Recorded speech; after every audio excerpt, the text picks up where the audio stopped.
Hi, good morning. Today is 25th of January 2017. We are just 3 days away from Chinese New Year, and this year is the year of Rooster, and I wish all of you a happy Chinese New Year. And of course, this is a very important year for Malaysians. Many are asking me whether the elections, or at least the general elections, will be held this year. I mentioned the words elections and general elections because there could be a possibility that there will be a state elections in Sabah before the general elections. Why is that? Because in Selangor, a case is still ongoing in the High Court. This is a case by the state governments against the elections commissions and the federal government of Malaysia on the newly proposed re-delineation exercise by the elections commissions last year, in which the state government of Selangor is challenging the decisions in High Court. And if the High Court rule in favor of Selangor, then the whole re-delineation exercise for the peninsula of Malaysia will be suspended, and the elections commissions have to redo the whole exercise, at least for the peninsula of Malaysia. Sabah, however, is not affected because the new seats and the new state seats in Sabah had already been approved by the State Legislative Assembly several years ago, I think last year. And Sabah is regarded as one of the three components in Malaysia in terms of elections constituency re-delineation exercise. Sabah is one piece, Sarawak is one piece, and the peninsula of Malaysia is one piece. So if Selangor government succeeds in challenging the re-delineation exercise proposed by the election commissions, then not only Selangor will have to, not only the new constituencies of re-delineation exercise in Selangor has to be redone, but all the other 8 states in peninsula of Malaysia, including Kuala Lumpur and Putrajaya, the federal territories, the 2 federal territories, must be redone. So this is the impact of it, and that's the reason why I said elections and general elections. There could be elections held in Sabah first, and then followed by the general elections. Now, why? How could this happen? This could happen when Najib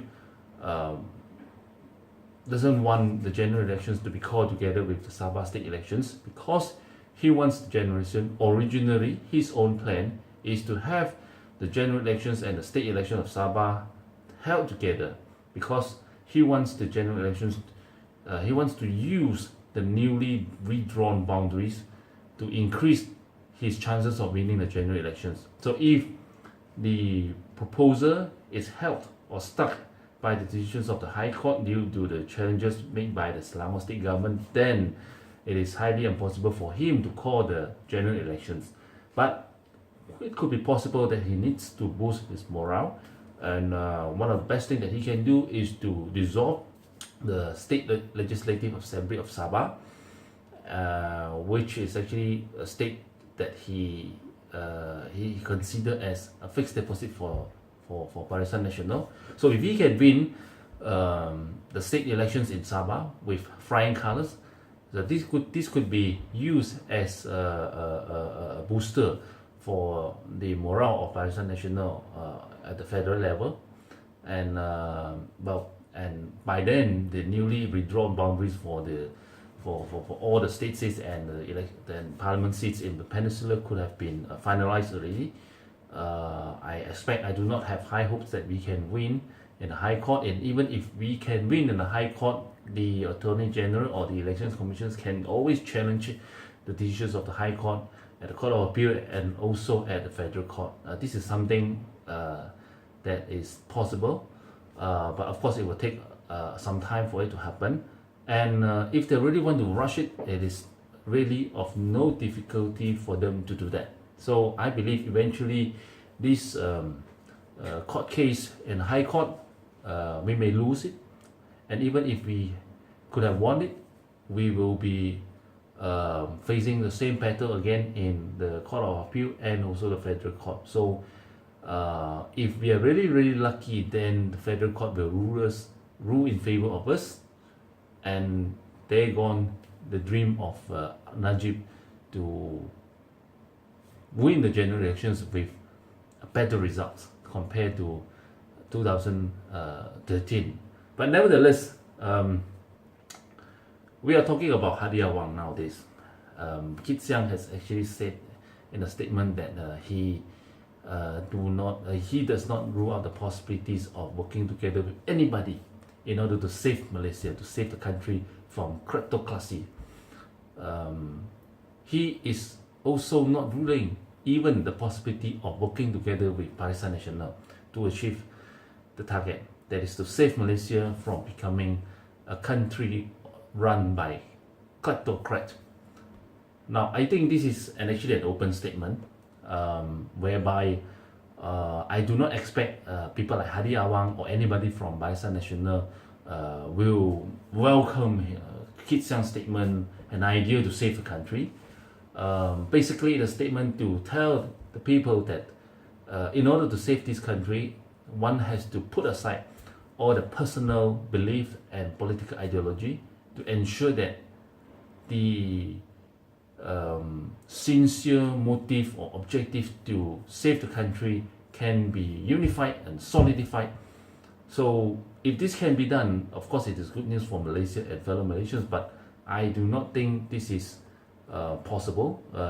You see, when one of the reasons why I say it's quite unlikely to happen is another statement from Hadi Awang not too long ago before Kit Siang's statement. What he said that if other opposition parties wants to work together with PAS, then you have to do it by following the PAS way, the Islamic way, they claim. So if you want to work with me, then you are demanding something from me. So you have to listen to me. You have to follow my idea. You have to allow me to lead the whole movement. I personally believe that this is actually a very arrogant statement, and this statement itself has actually indirectly answers Kit Siang's questions. I believe that's the reason why I said Kit Siang's call to all the other opposition parties, including Hadi Awang and PAS, as well as members or leaders from Barisan Nasional to work together to save the country, is actually an open statement. It is for BN and Hadi Awang to deny that they're not going to work with Pakatan Harapan, they're not going to work with Kit Siang or even DAP. So be it, never mind. But I would like to focus a little bit on Hadi Awang's statement, which I mentioned just now. Is actually a very arrogant statement. He even used one of the reasons that he used in his statement is that PAS is among all the other opposition parties, PAS is actually the oldest party by seniority. All the younger parties which were formed after PAS should follow the directions or instructions of the elder brother. This is not only an arrogant statement, but this is also a dangerous statement. Now, if you go by the logic of Hadi Awang, if you believe that the oldest party should be the head, should be the leaders among all the other parties, what I want to ask PAS is that, are you going to succumb to UMNO? Because UMNO is actually formed much earlier than PAS. So the answer is very clear. This is actually an arrogant statement. This is actually a dangerous statement. This is actually an irresponsible statement. This is a statement that shows all of us fellow Malaysians that Hadi and his gang are actually quite disconnected from the grassroots Malaysians, from everyday grassroots Malaysians, which I think this is actually a sad case. I know many friends in PAS, and they are actually willing to work together with all other opposition members and parties to topple UMNO. But unfortunately, they were stuck with this concept called Walak, whereby they have to put blind loyalty, full loyalty towards the leadership of the party.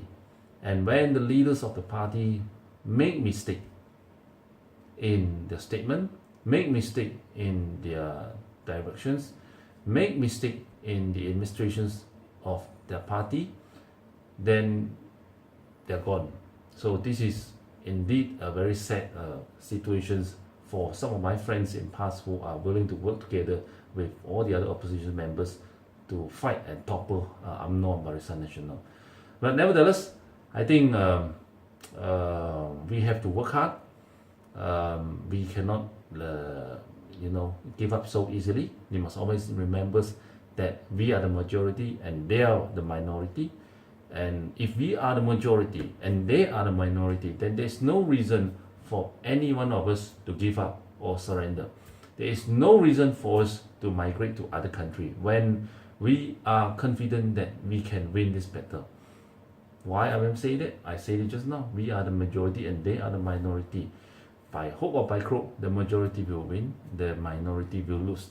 The minority are UMNO, the minority is Najib. So this is the message that I would like to share with all of you today. Until we see again, Happy Chinese New Year and have a blessed and prosperous 2017, the year of Rooster. Thank you.